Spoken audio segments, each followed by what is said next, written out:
In the Bible, the term valiant is often used to describe warriors, courageous men, or heroes of faith. Here is a non-exhaustive list of people designated as valiant or who demonstrated bravery and courage. Number 5. Nimrod. Nimrod is a biblical figure mentioned in the book of Genesis, often associated with power and valor. In the Bible, Nimrod is described as the first powerful man on earth. He was a valiant hunter before the Lord. That's why we say, like Nimrod, valiant hunter before the Lord. He was also a builder of kingdoms. Nimrod is often considered a pioneer in the establishment of great cities and kingdoms. He is closely linked with Babel, which later became the scene of the Tower of Babel, a symbol of human pride and rebellion against God. Nimrod is a complex figure, both valiant and controversial. He represents human power in all its glory and excess, symbolizing both the organization and development of early civilizations, but is also often seen as a prototype pagan king, symbolizing human power in opposition to God. Number 4. Gideon. In Gideon's day, the Israelites lived under the domination of the Midianites. These invaders plundered the crops and impoverished the people. In desperation, the Israelites cried out to God for help. Gideon was threshing wheat in secret for fear of the Midianites. The angel of the Lord appeared to him and said, "The Lord is with you, valiant hero." God assured him that he would be with him and that he would deliver Israel from the Midianites as if by miracle. God asked Gideon to raise an army, but he wanted to show that victory would come from him and not from human strength. So God reduced Gideon's army from 32,000 men to just 300 soldiers, chosen according to how well they drank water from a stream. With these 300 men, Gideon attacked the Midianite camp. Armed with trumpets, torches, and pitchers, they created panic in the middle of the night. The frightened Midianites killed each other in the confusion and were defeated. After this great victory, the people wanted to make Gideon king, but he refused, saying, "It is the Lord who will reign over you." Gideon is a prominent figure in the Old Testament, known for his faith, obedience to God, and role as Israel's judge. His story is found mainly in the book of Judges. Number 3. Joshua. Before he dies, Moses appoints Joshua as his successor at God's command. Now God assures Joshua that he will be with him as he was with Moses. "Be strong and take courage, for it is you who will put this people in possession of the land." Under Joshua's leadership, the Israelites miraculously crossed the Jordan River. The waters stop flowing when the priests carrying the Ark of the Covenant enter the river, allowing the people to cross on dry land.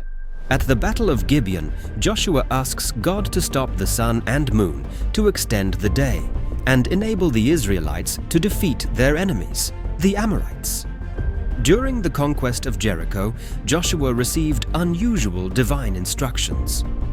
The people were to march around the city for 6 days in silence, then 7 times on the 7th day, shouting and blowing trumpets. The city walls collapse, and the Israelites take Jericho.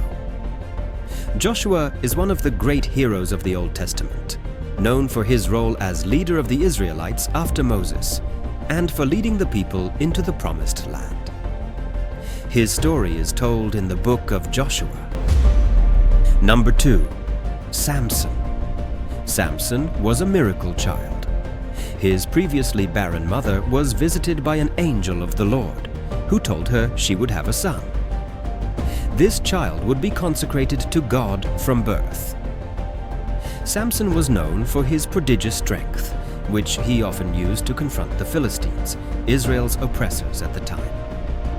Here are some of his famous feats.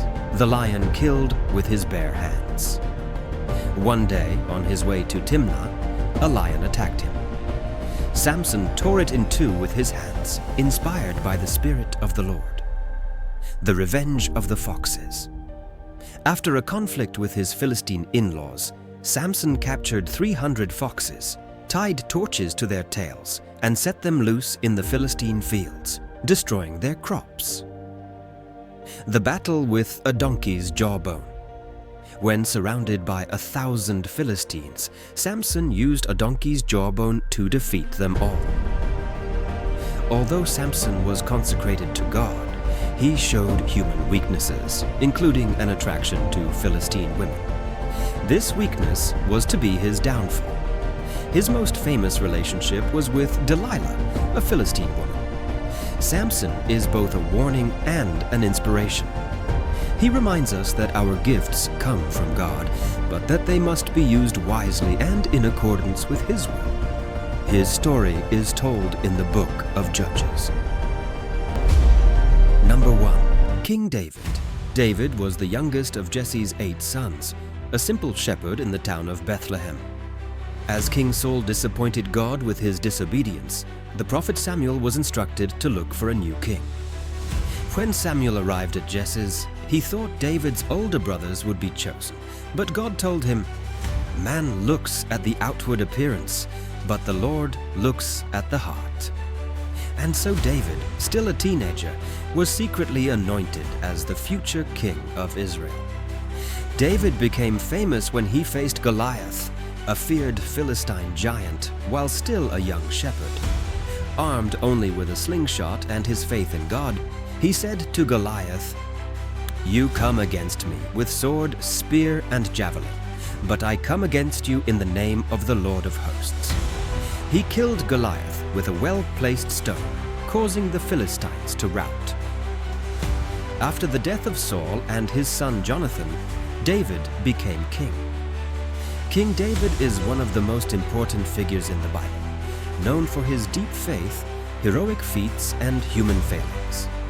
His story can be found in the books of 1 Samuel, 2 Samuel, and parts of 1 Kings and 1 Chronicles. He is also the author of many songs.